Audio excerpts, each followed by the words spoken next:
Eu queria convidar os irmãos para abrirem comigo as suas Bíblias no livro de Gênesis, no capítulo 25, e nós vamos fazer a leitura bíblica dos versículos 19 a 34.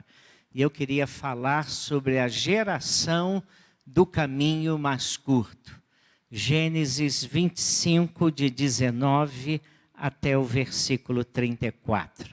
Como os irmãos ficaram muito tempo sentados, os irmãos que puderem, olha o verbo que eu estou usando, que puderem, eu os convido a se levantarem e nós vamos fazer essa leitura em pé. Os que puderem, se você não puder, fique como está. Leio na versão século 21, os irmãos da internet acompanham a leitura comigo, mas os irmãos aqui acompanhem com a versão que tem. Diz assim a palavra de Deus: estas são as gerações de Isaque, filho de Abraão. Abraão gerou Isaque. Isaque tinha 40 anos quando tomou por mulher Rebeca, filha de Betuel, arameu de Padã Arã e irmã de Labão arameu. Isaque orou com insistência ao Senhor em favor de sua mulher, pois ela era estéril. O Senhor ouviu suas orações e Rebeca, sua mulher, engravidou. E os filhos lutavam no seu ventre. Então ela disse: por que estou assim? E foi consultar o Senhor. E o Senhor lhe respondeu: há 2 nações no teu ventre, e desde as tuas entranhas 2 povos se separarão, e um povo será mais forte que o outro, e o mais velho servirá ao mais moço. Cumprido os dias para ela dar à luz, havia gêmeos no seu ventre. O primeiro que saiu era ruivo, todo ele como uma veste de pelos, e foi chamado Esaú. Depois saiu seu irmão com a mão agarrada ao calcanhar de Esaú, por isso foi chamado Jacó. E Isaque tinha 60 anos quando Rebeca os deu à luz. Os meninos cresceram e Esaú tornou-se perito caçador, homem do campo. Mas Jacó, homem tranquilo, que habitava em tendas. Isaque amava Esaú porque comia da sua caça, mas Rebeca amava Jacó. Jacó havia feito um guisado quando Esaú chegou do campo faminto. E Esaú disse a Jacó: deixa-me comer desse guisado vermelho, porque estou faminto. Por isso se chamou Edom. Jacó respondeu: vende-me primeiro o teu direito de primogenitura. Então Esaú afirmou: estou a ponto de morrer, de que me servirá o direito de primogenitura? Então Jacó disse: jura-me primeiro. Ele jurou e vendeu o seu direito de primogenitura a Jacó. E Jacó deu pão e o guisado de lentilhas a Esaú. Ele comeu e bebeu, e levantando-se seguiu o seu caminho. Assim Esaú desprezou o seu direito de primogenitura. Vamos orar? Vamos. Ó Pai, tua palavra aberta e lida diante de nós. Essa palavra santa, essa palavra poderosa. Agora, Senhor, atrai nossa mente, o nosso coração ao Senhor. Leva os nossos pensamentos cativos a Cristo. E produz, ó Deus, através dessa mensagem, através desse texto bendito, o efeito que o Senhor tinha no coração quando o teu Espírito inspirou o autor sagrado a escrevê-la. Que essa mensagem penetre em nossas vidas e produza glória ao teu nome e bênçãos para nós. Oramos em nome de Jesus. Amém. Queiram se sentar, meus irmãos, deixem suas Bíblias abertas. Os acontecimentos desse texto aqui, esse que está diante de nós, eles estão distantes de nós pelo menos uns 3.000 anos. Mas quando a gente olha para eles, a gente vê que o que é narrado aqui é um dos grandes problemas da nossa geração. E a gente constata que essa geração de hoje é uma geração que tem muita pressa. É uma geração que não sabe esperar.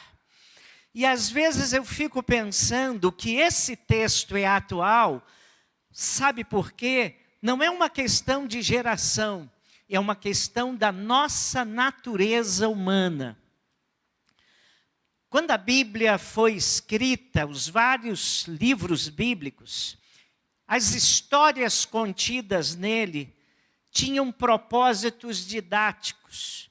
Mesmo quando a Bíblia nos apresenta pessoas e personagens ruins, gente que nos deixa maus exemplos, ela quer que nós aprendamos por contraste, aprendamos com esses erros. Você quer um exemplo? O primeiro exemplo que eu dou é o modelo do profeta Jonas. Jonas é um profeta e um pregador às avessas. Na verdade, quando a gente vai lendo Jonas, ele representa a nação judaica, os judeus daqueles dias, que se recusavam a ser missionários e insistiam na desobediência. O mesmo se dá aqui com Esaú. Através da sua vida, nós aprendemos como não devemos ser.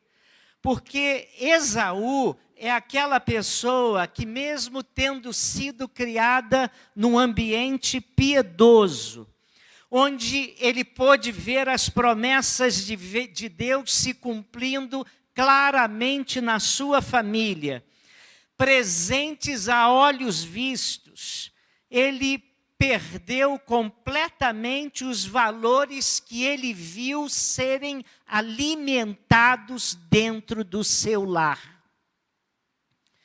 Então ele começou a viver uma vida longe dos propósitos de Deus e totalmente contrária a tudo aquilo que ele viu na vida de seu pai, do seu avô e de tantos outros.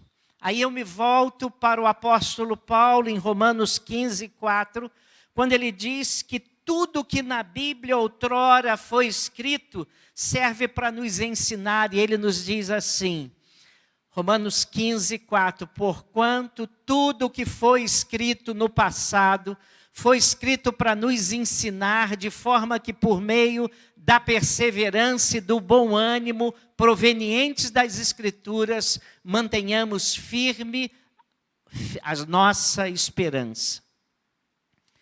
A Bíblia é como um espelho.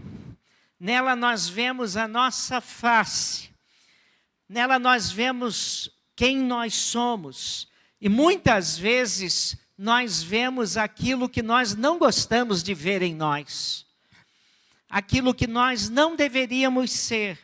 Ela nos denuncia muitas vezes, ela nos confronta, ela mostra o meu pecado, mas também mostra os caminhos onde transitam a graça e as bênçãos de Deus.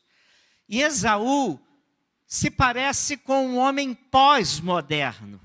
Aliás, como os pecados costumam ser pós-modernos. A Bíblia diz em Hebreus 12, versículo 16, que Esaú era imoral e profano, irreverente, inconsequente, leviano, impuro, birrento. Mas a pior atitude de Esaú não foi essa. Tem a ver com esse episódio aqui. E como esse episódio marcou o resto da sua vida. Como esse episódio também mostra para nós o caráter de Esaú. E como ele se parece com os homens de hoje. Mas antes de prosseguir em Esaú, eu quero destacar a vida de Isaac. Isaac era um homem de oração. O pai de Esaú era um homem de oração. Ele orou por sua mulher, como nós lemos, porque ela era estéril. Isso está nos versículos 20 e 26. Era Isaque da idade de 40 anos, quando se casou com Rebeca, filha de Betuel, arameu de Padã-Arã, e irmã de Labão, também arameu. Isaque suplicou em oração ao Senhor em favor de sua esposa, porquanto Rebeca era estéril. E no final do versículo 26 diz assim: tinha Isaque 60 anos de idade, quando Rebeca os deu à luz. Isaque, se você prestou atenção, orou por sua mulher, porque ela era estéril. E o texto do versículo 21 fala de esterilidade física. Mas existem nas nossas famílias hoje mulheres e esposas estéreis e também maridos estéreis, mas uma esterilidade diferente, esterilidade da alma. Gente que precisa aprender a orar como Isaque, para que o Senhor não permita que esse tipo de esterilidade na sua alma continue. Diz o texto que Isaque orou e a sua mulher concebeu. A gente tem a impressão que ele veio a uma reunião de oração numa quarta-feira, levou o assunto à igreja para que a igreja orasse e a mulher dele ficou boa. Mas se você prestou atenção e sabe matemática, ele se casou com 40 anos e a Bíblia diz que os filhos nasceram quando ele tinha, quantos anos?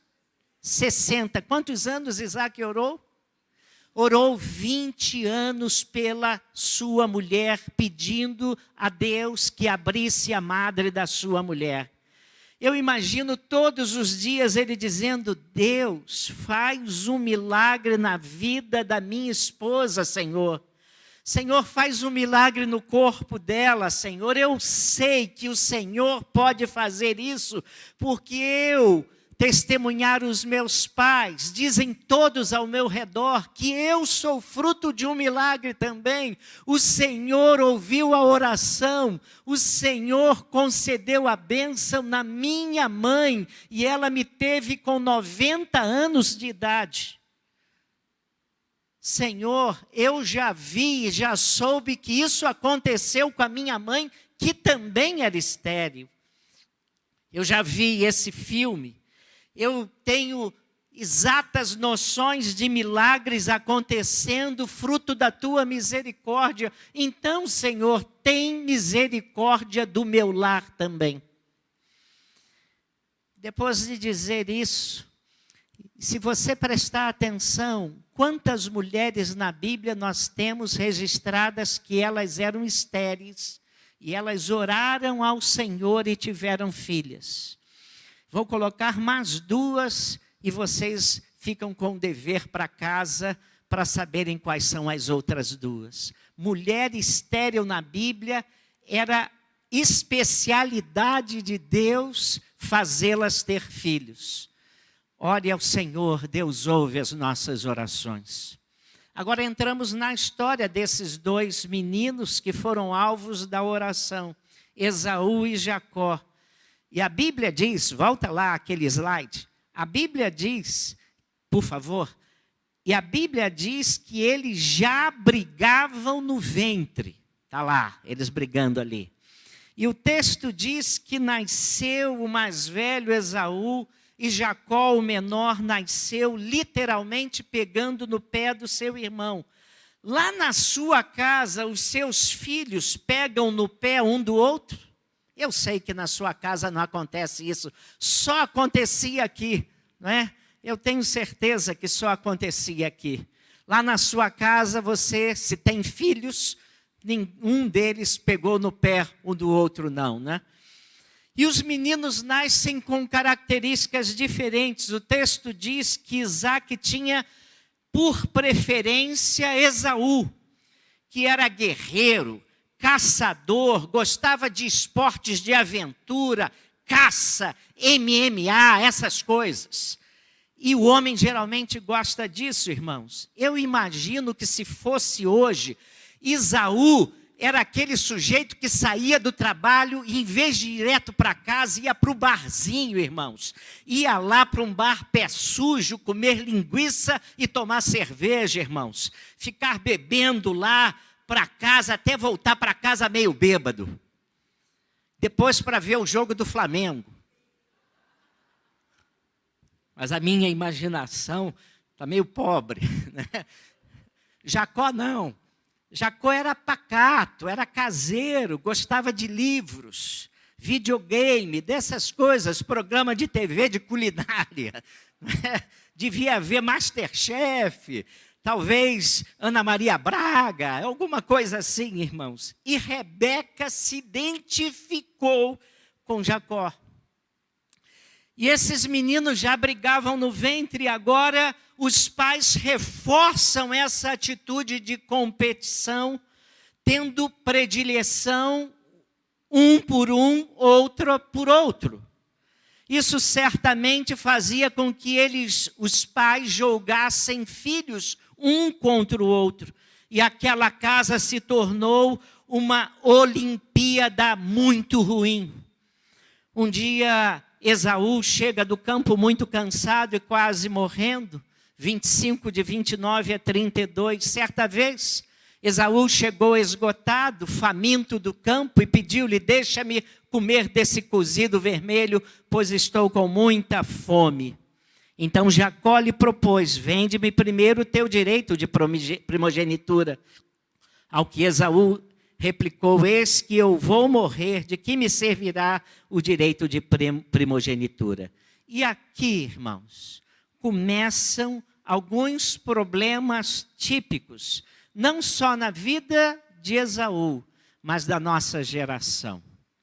Quais problemas? Em primeiro lugar, a tentação do imediato, ter a satisfação rápida dos seus desejos.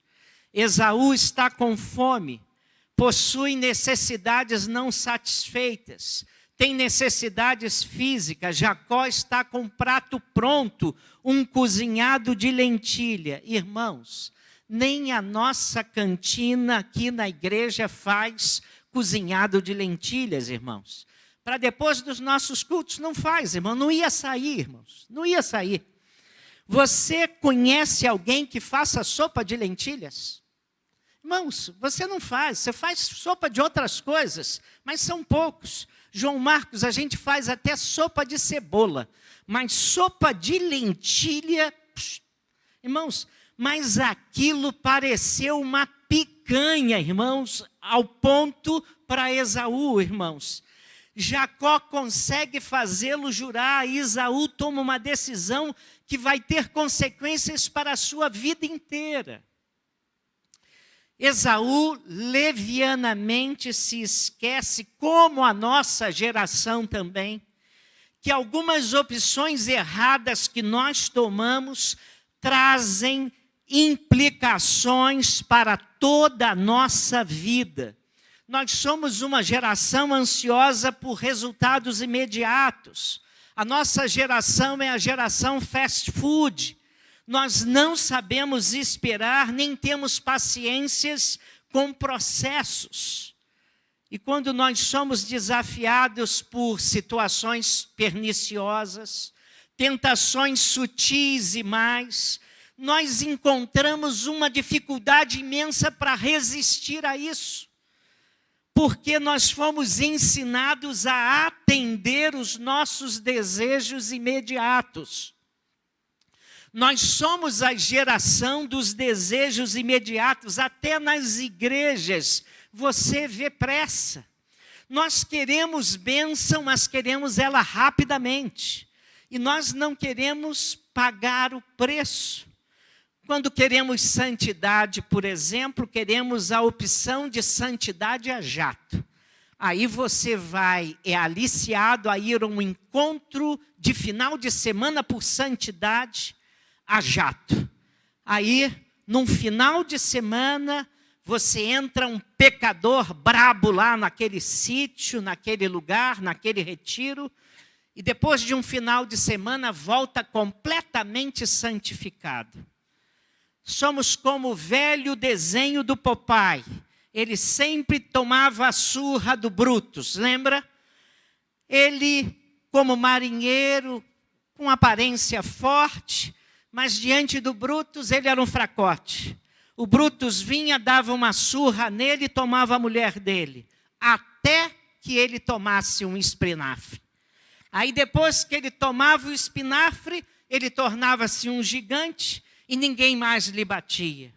Pois bem, essa é a nossa vida espiritual nesses dias. Queremos cortar caminhos e ficar santarrões num final de semana, num acampamento, num retiro espiritual. Outras vezes nós queremos as bênçãos de Deus, e então nós temos hoje uma geração de homens e mulheres que vão atrás de pessoas ungidas, seja isso que for. E esses ungidos vão orar por elas e vão resolver todos os problemas das suas vidas. E aí, coisas que eu desfiz e desorganizei na minha vida inteira, por anos a fio. Agora eu quero que uma pessoa chegue, ore por mim e resolva tudo em segundos. Eu não quero pagar o preço de estar na presença de Deus em oração. Eu não quero pagar o preço de estar arrependido com lágrimas, de pedir perdão a Deus, de me apresentar contrito, de buscar uma vida devocional, de confessar os meus pecados e pedir a Deus capacidade que venha do alto para Ele trabalhar na minha vida e começar a remover aquilo que está ruim. Isso demora muito, irmãos. E ai de Deus se Ele não fizer por mim no meu tempo. É por isso que as pessoas ficam hoje rodando igreja em igreja, saem daqui, vão para outras, e vão para outras, e vão para outras, buscando experiências novas e experiências rápidas. Vão lá numa reunião, caem diante de uma pessoa ungida, um guru maravilhoso, e os seus problemas acabaram. Acabaram até que voltam para casa e discretamente percebem que voltaram para casa do mesmo jeito.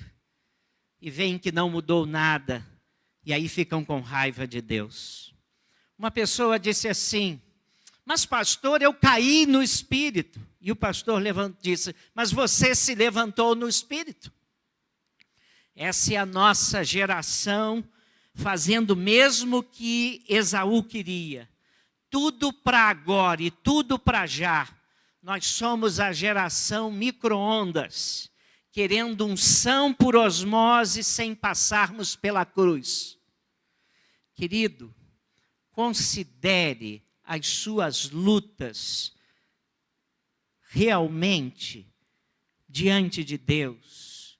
Considere o seu desejo de se tornar um crente melhor, abrindo o seu coração diante de Deus, abrindo a sua Bíblia em oração, orando ao Senhor, confessando o seu pecado, buscando na palavra orientação. Às vezes isso é uma batalha espiritual, uma batalha de intercessão. Unção tem a ver com tempo com o Senhor. Unção tem a ver com busca secreta de Deus, experiência pessoal, privada com o Senhor, com o Pai. E eu quero lhe lembrar uma coisa: Satanás sempre usou a estratégia do imediatismo e da satisfação imediata dos desejos. Ele usa conosco a mesma abordagem, a mesma tática que ele usou com Jesus. Você se lembra na tentação de Jesus? Jesus estava já 40 dias e 40 noites, e aí ele aparece e diz: se você tem fome, coma. Manda que estas pedras se transformem em pães. Ou seja, Jesus, absolutize os seus desejos. E foi exatamente essa armadilha que Esaú caiu. Ele tem fome, eu quero comer para já, eu quero comer agora. Eu tenho para mim, irmãos, olhando esse texto, que se ele não parasse ali em Jacó, naquela sopa que Jacó tinha ali, e fosse a tenda da sua mãe, a mãe teria comida para ele ali. Encontraria comida, mas essa não foi a sua atitude, eu quero e quero agora. A Bíblia diz que Esaú era inconsequente, impuro, leviano. Hebreus 12, versículo 16. Estou com fome, então me dá. É o namoradinho com a namoradinha que tem impulsos e desejos sexuais e querem agora. E eles não estão nem aí com as consequências daquilo que há de acontecer. E aí quando a gente vai percebendo, a gente vai vendo que o diabo sempre sugere atalhos para nós. Você se lembra de José? Lembra-se de José do Egito? Ele chegou na casa de Potifar, chegou lá numa condição subhumana, e ali ele experimentou, antes de chegar ali, ele experimentou as agruras, as asperezas, os desgostos da escravidão. Ele, José, chega ali sem nome, sem direitos, sem família, sem identidade. E nessa situação de carência e de dureza de vida, a mulher do seu patrão se engraça com ele. Aparentemente, isso seria uma saída fácil da sua condição de penúria e de desprezo e de carência. Mas José não se encanta com as fáceis propostas do diabo. Está lembrado? Veja bem, José era imigrante, estava sozinho, não falava bem a língua daquele povo. E ele encontra uma mulher rica que lhe podia lhe dar muita comodidade. Ele deve ter sido muito tentado a aceitar aquela oferta. Afinal, ele podia dizer assim, mas que Deus é esse que me deixa passar pelas experiências desses últimos dias, a ponto de ser vendido para ser escravo pelos meus próprios irmãos? E ele não diz nada disso, mas José sabia que aceitar esse caminho fácil era desprezar os processos de Deus para a vida dele. Há muito crente hoje, em nome de Deus, desprezando os processos que Deus tem para a vida deles. E estão encurtando o caminho no pecado, achando que com isso vão conseguir sucesso. Nós encontramos outro exemplo em Davi.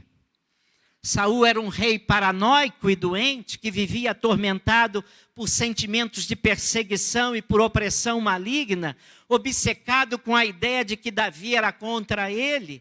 Saul perseguiu Davi por anos, conhecemos essa história, mas por 2 vezes nesse processo de perseguição, Deus colocou diante de Davi a possibilidade de Davi matá-lo.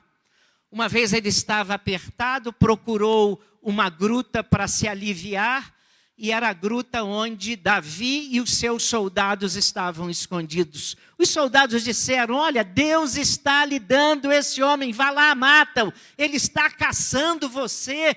Quantas vezes ele quis matá-lo, vá lá, mata-o. Tire a vida dele. E tanto em Engedi quanto em Aquilá, apesar das provocantes tentações do diabo, Davi resolveu esperar os processos de Deus. É surpreendente, Davi, não vou tocar no ungido do Senhor.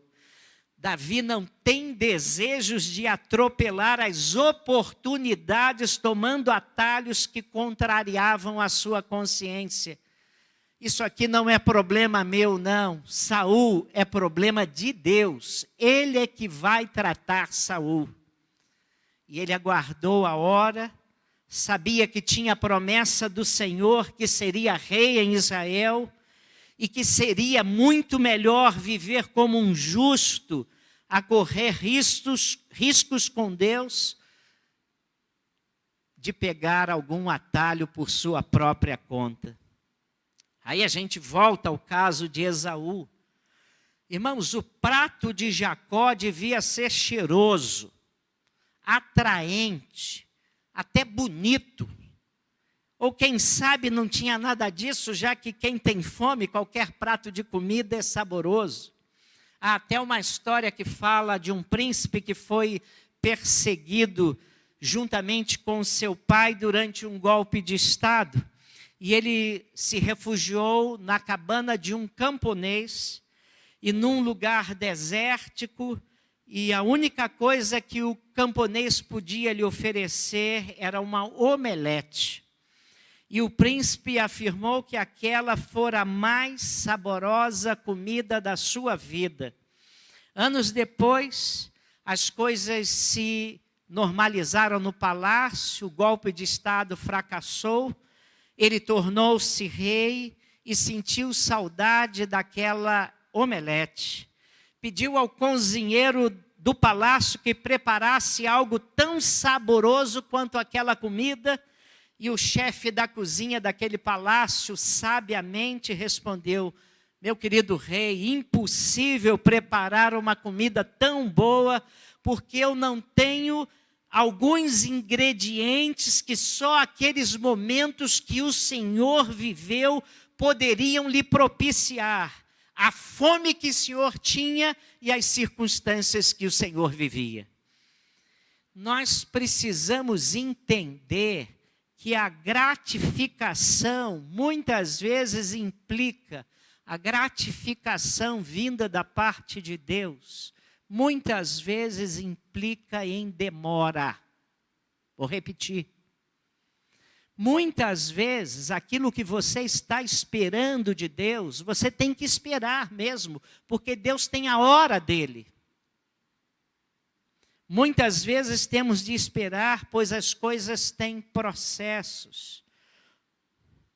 Há muitas pessoas que não conseguem resistir às compras, aí vão entulhando coisas na sua casa, e vão para um shopping e vão comprando, mas seus cartões de crédito já estão estourados. Nós precisamos aprender a esperar o tempo de Deus. Você já aprendeu a esperar os tempos de Deus? Esse é o desafio de Deus para nós. Há um cântico que diz assim: há seu tempo, há seu tempo. Deus faz tudo muito bem a seu tempo. A seu tempo, a seu tempo. Deus faz tudo muito bem a seu tempo. Depois ele diz assim: em tuas mãos, em tuas mãos. É assim, irmãos. É o tempo de Deus e nas mãos de Deus que nós vencemos as coisas. Gente que não consegue resistir ao charme de uma mulher bonita. E às vezes, porque não consegue resistir ao charme de uma mulher bonita, sacrifica a sua fé, sacrifica as suas convicções morais, sacrifica a sua família.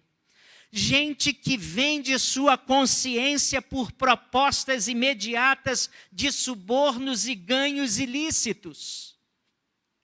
São pessoas que não conseguem esperar o tempo de Deus e assumem posições comprometedoras com aquilo que Deus tem como plano para a vida dele. E aí vão para a cama com os seus namorados sem considerar a palavra de Deus, ferem o coração do Pai Celeste, ficam espiritualmente desautorizados, e depois percebem que não é o tempo para se casar, descobrem até que aquela pessoa não é a pessoa certa, aí tem que muitas vezes assumir uma gravidez quando não consideram a possibilidade de um aborto. Tudo feito por crente, infelizmente. Olha o que é dito de Esaú, versículo 34. Então Jacó lhe deu pão e um ensopado de lentilhas. Ele comeu e bebeu até fartar-se, levantou-se e partiu. Assim desprezou Esaú todos os seus direitos de filho mais velho. Você prestou atenção aos verbos? Deixa aí, por favor. Comeu, bebeu, levantou-se, saiu. Aparentemente foi uma coisa muito simples e corriqueira, mas as grandes consequências vieram mais tarde para Esaú. Ele abriu mão da sua primogenitura por um mero prato de sopas de lentilhas. Se ao menos ele pensasse um pouco, se suportasse um pouco mais, resistisse um pouco mais. As grandes colheitas são feitas com preparos e labutas. A Bíblia diz que Moisés, no palácio de Faraó, preferiu servir ao Senhor a ser chamado de filho da filha de Faraó. Levou tempo. A Bíblia afirma peremptoriamente, eu sempre queria dizer essa palavra, rapaz, estou brincando. A Bíblia fala de uma maneira categórica, decisiva, peca quem é precipitado. Fazer, agir sem refletir é loucura. Vá ao livro de Provérbios, você vai encontrar isso. Mas nós vivemos o fascínio do caminho mais curto. Porque achamos que as coisas têm de ser resolvidas facilmente. Grave isso, meu irmão querido, minha irmã querida. Todas as maçãs do diabo são bonitas, mas todas elas têm bichos. Em segundo lugar, o segundo grande problema de Esaú e dessa nossa geração que não sabe esperar, a tentação do menosprezo pelas coisas de Deus, versículo 34 de novo. Então, Jacó lhe deu pão e o ensopado de lentilhas, ele comeu e bebeu até fartar-se, levantou-se e partiu. Assim desprezou Esaú todos os seus direitos de filho mais velho. Jacó não valia 2 centavos, era malicioso, filhinho da mamãe, mas vou dizer, que sujeito. Mas Esaú era leviano, era um homem sem seriedade. Ele agiu com muito simplismo àquela indecorosa proposta de Jacó. Agiu pelo caminho mais curto, e ao agir pelo caminho mais curto, ele despreza as coisas de Deus. E essa é sempre a estratégia do diabo. Transformar as coisas sagradas em coisas banais. Vou repetir. O diabo é especialista em tentar mostrar para nós que as coisas de Deus são coisas insignificantes, que não vai ter problema não, que depois você vai dar um jeito.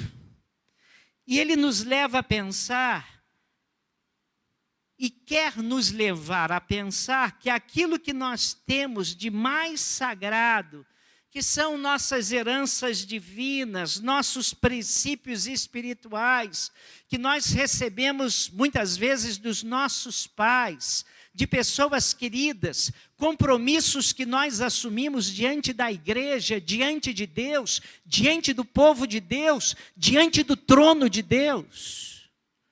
Ele quer nos levar a crer que ele não tem importância, não. Não são tão importantes assim, não, como nós estamos pensando. Já não são tão importantes assim, e se forem, lá na frente a gente resolve a parada. O direito da primogenitura tinha relação com certos privilégios atribuídos ao filho mais velho. Eu sei que os irmãos sabem disso, mas não custa relembrá-los. O primogênito, o filho primogênito, recebia em dobro os bens paternos depois da morte do pai. Isso implicava em uma herança maior, ele tinha uma herança em dobro. Segundo, o direito de exercer o sacerdócio dentro do lar, o sacerdócio sobre a família. As decisões mais importantes, inclusive decisões espirituais, eram tomadas pelo primogênito. O filho mais velho representava a família na ausência do pai. Mas em relação a essa família aqui, a família de Abraão, a família de Isaque, a primogenitura incluía um direito mais significativo ainda. O direito de fazer parte da linha genealógica direta do Messias que seria enviado por Deus.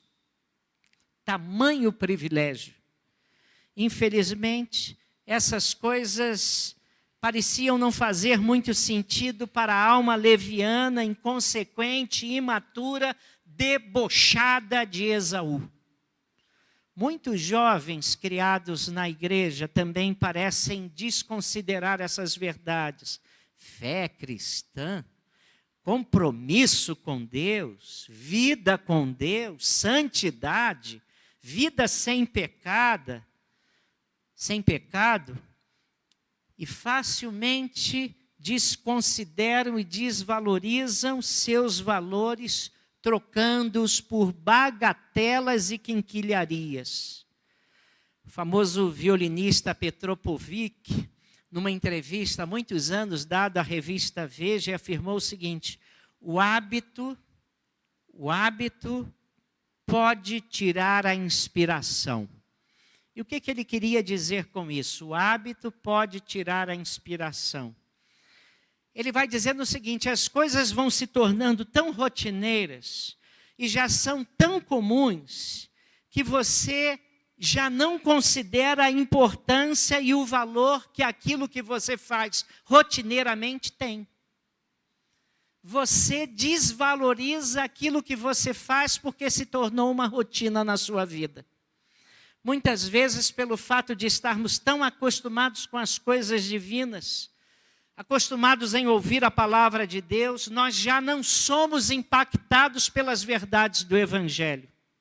E nós precisamos aprender a valorizar as coisas eternas. E vou dar uma razão óbvia para você valorizar as coisas eternas. Elas têm implicações eternas. As realidades do Evangelho têm implicações muito sérias. E por essa razão elas devem ser tratadas por nós com santa reverência. E a nossa geração está perdendo a sensibilidade com as coisas do caráter e as coisas absolutas relativas a Deus e ao temor a Deus. Jesus, certa vez, contou uma parábola para pessoas inconstantes, pessoas instáveis e volúveis. Eram pessoas que mudavam os seus desejos toda hora. Mas mesmo assim elas diziam que queriam seguir a Jesus. Então Jesus contou uma parábola muito curiosa. Ele disse o seguinte, essa parábola está narrada em Lucas 14, de 15 a 22. Ele disse que um certo rei, um certo homem preparou um grande banquete, convidou muita gente. Chamou os seus empregados e disse: o banquete está maravilhoso. Você vai e chama aí as pessoas. Vai chamar essa.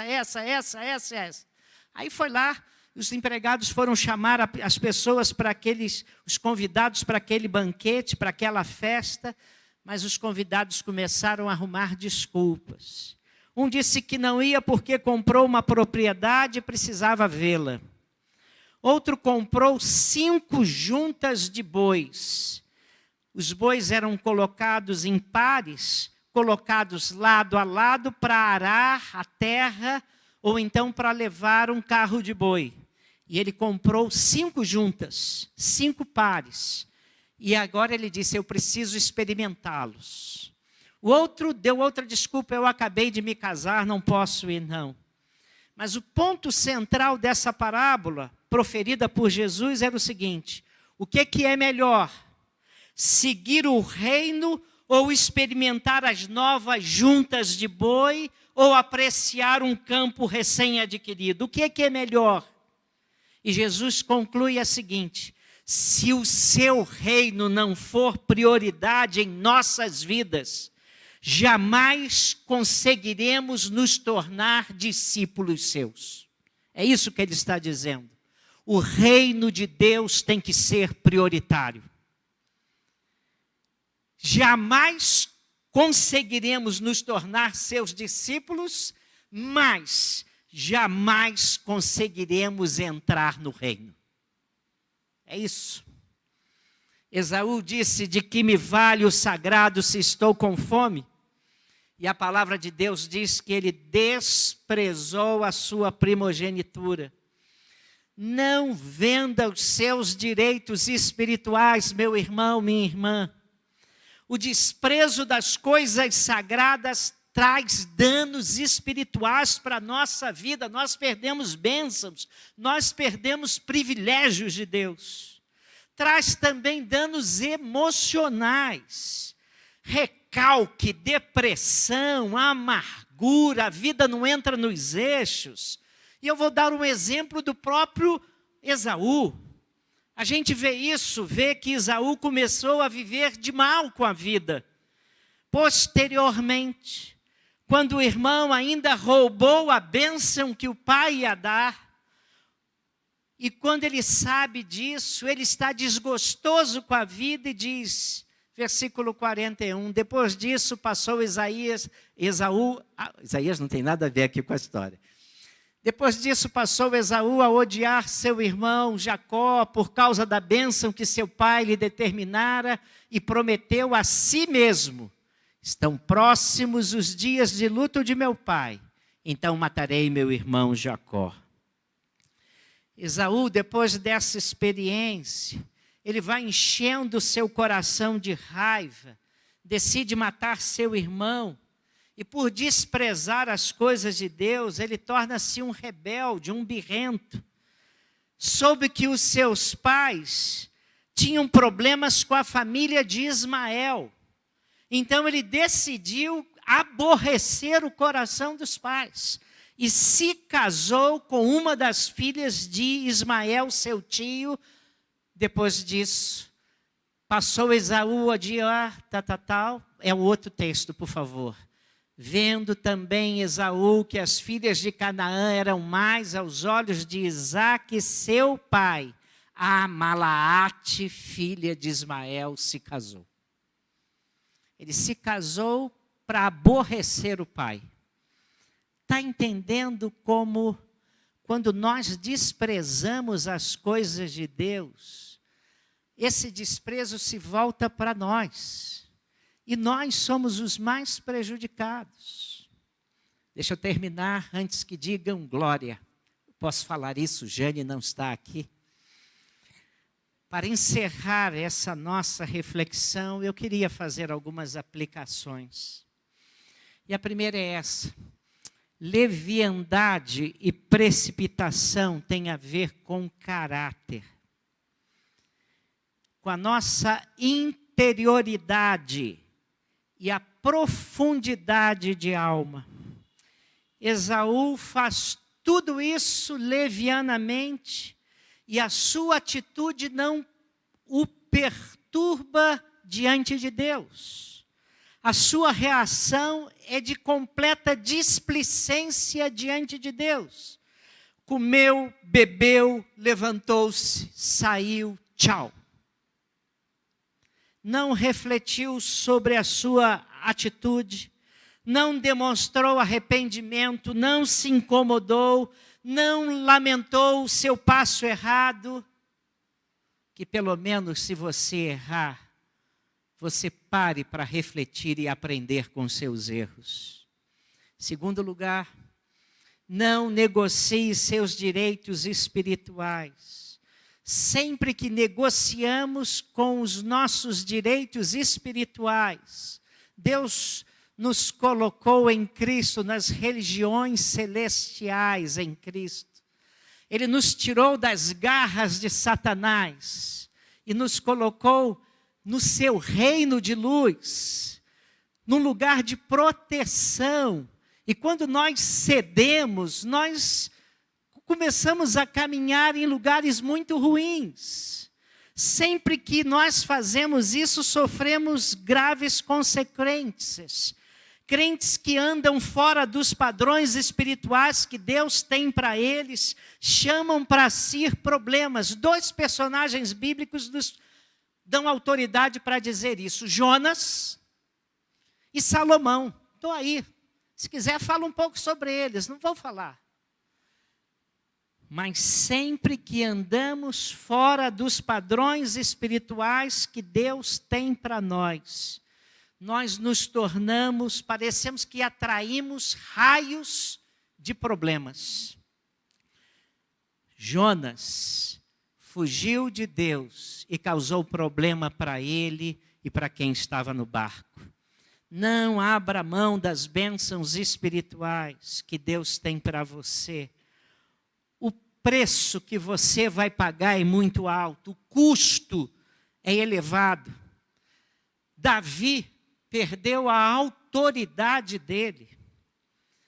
Ele foi acusado, ele foi condenado, ele foi culpado, ele sofreu. A vida de Davi é um bom exemplo, ele perdeu a alegria. Ele escreveu 2 salmos depois do seu grande pecado. E o Salmo 32, que é um salmo didático, ele diz isso. Salmo 32 é um salmo em que ele quer ensinar com o erro dele. E ele compôs 2 salmos didáticos, o Salmo 32 e o 51, para ensinar através dos seus erros. E num deles, ele começa assim: bem-aventurado é a pessoa cujo pecado é perdoado. Ele quer ensinar. E ele está dizendo: você quer ser feliz? Se você quer ser feliz, conserte a sua vida com Deus. O que ele está dizendo no Salmo 32 é: antes de pecar eu era feliz e não me dei conta de quanto eu era feliz. A acusação do diabo. Nossas decisões erradas enfraquecem nossa vida espiritual e nós nos tornamos presas das acusações do inimigo. E nós não temos autoridade para rebatê-lo. Terceiro lugar, eu queria que você se lembrasse de uma coisa mais. Esses apelos para tomarmos o caminho mais fácil, para tomarmos o atalho, eles chegam na nossa vida, chegam ao nosso coração em momentos de profundas necessidades e profundas carências. Carências pessoais. Saul está chegando do campo, está com fome. O texto diz que ele está morto de fome. E as coisas se encaixam. Jacó está fazendo uma comidinha, testando as suas habilidades culinárias. As grandes tentações para desvio moral se dão exatamente na hora em que alguns anseios nossos não estão plenamente atendidos. Os adultérios acontecem em tempos de fragilidade pessoal e quando estamos com relações estremecidas dentro de casa. Aí o vizinho tem a grama mais verde, e aí nós começamos a achar que é bom coisas que não são tão boas assim. As pessoas se envolvem com negócios escusos em momentos cuja oportunidade parece surgir do céu. É um negócio da China, porque aparentemente atende às suas necessidades. Aí você, às vezes, é até tentado a espiritualizar. Ah, isso deve ter vindo de Deus. Mas se vem contra a palavra de Deus, não veio de Deus coisa nenhuma. E esse texto nos adverte que nós temos necessidades imediatas e desejos à flor da pele. E isso, quando associado a uma estratégia maligna e de Satanás, parece que é uma tentação quase que imbatível. E não é imbatível. Temos a necessidade de submeter a nossa carne ao Espírito. A Bíblia fala de necessidade de submetermos as coisas temporais às coisas eternas. As saídas fáceis nunca foram as respostas de Deus. Eu disse 3 coisas no segundo ponto. Nós vamos até meia-noite, irmãos. Fiquem aí. Estou brincando, né? Só vamos até às 11h30. Estou brincando. Terceiro lugar. Queria que você se lembrasse que nós podemos fazer as nossas escolhas como Esaú fez. Mas nós não podemos nos livrar das consequências que essas escolhas nos trazem. Hebreus 12, 16 e 17, a palavra de Deus nos revela o resultado da atitude de Esaú. Você consegue ler? Então leia comigo. Que não se abrigue entre vós nenhum imoral ou profano como Esaú, o qual, por uma refeição desejada, vendeu todos os seus direitos de herança como filho mais velho. E assim, como bem sabeis, quando mais tarde quis herdar a bênção, foi rejeitado e não teve como cancelar sua decisão, apesar de ter buscado a bênção desesperadamente. A sua atitude pecaminosa lhe tira a bênção. E existem muitos que vivem fora da bênção por leviandade, impureza e profanação. A sua atitude vai provocar consequências eternas. Saul, diz a Bíblia, posteriormente buscou com lágrimas, buscou chorando a bênção que ele já não pôde alcançá-la. Ou seja, ele tentou refazer a sua atitude, mas era tarde demais. Existe um ditado grego que diz assim: oportunidade é uma pessoa cabeluda na frente e careca atrás. Eu conheço um resumo desse ditado que diz assim: oportunidade só tem cabelo na frente. Pessoa passou, você não consegue pegá-la. Quando passa por você e você não a segura, não conseguirá segurá-la posteriormente. Aquilo que você planta hoje vai determinar o que você vai colher amanhã. Ele chorou amargamente, buscou com lágrimas o tempo de arrependimento, mas não conseguiu mais porque a oportunidade passou. Quinto lugar, não existem atalhos para a vida cristã. Existem apenas os caminhos de Deus. Vou repetir isso. Existem apenas os caminhos de Deus. Vou repetir. Existem apenas os caminhos de Deus se você é crente. A Bíblia afirma que há um caminho que ao homem parece direito, mas o fim dele conduz à morte. Provérbios 14, 12. A vida cristã é marcada por experiências diárias e nossa bênção é determinada pela provação, a aprovação de Deus sobre as nossas vidas. Portanto, preste atenção no que eu vou dizer, terminando. Nunca viole os princípios de Deus se você quer obter bênçãos de Deus ou mantê-las. Vou repetir. Nunca viole os princípios de Deus para obter ou manter as bênçãos de Deus. Andy Stanley tem essa frase muito certa. E é exatamente isso que o texto bíblico quer nos ensinar nessa noite. É um caminho mais rápido? É caminho de Deus? Pergunte isso. Se não for caminho de Deus, não vale. Você vai se dar mal. Obedeça a Deus. Deus tem bênçãos para você. Lá na frente, talvez hoje você não veja, mas lá na frente, Deus nos abre portas, fecha outras também, mas são portas de bênçãos para as nossas vidas. Que Deus nos abençoe.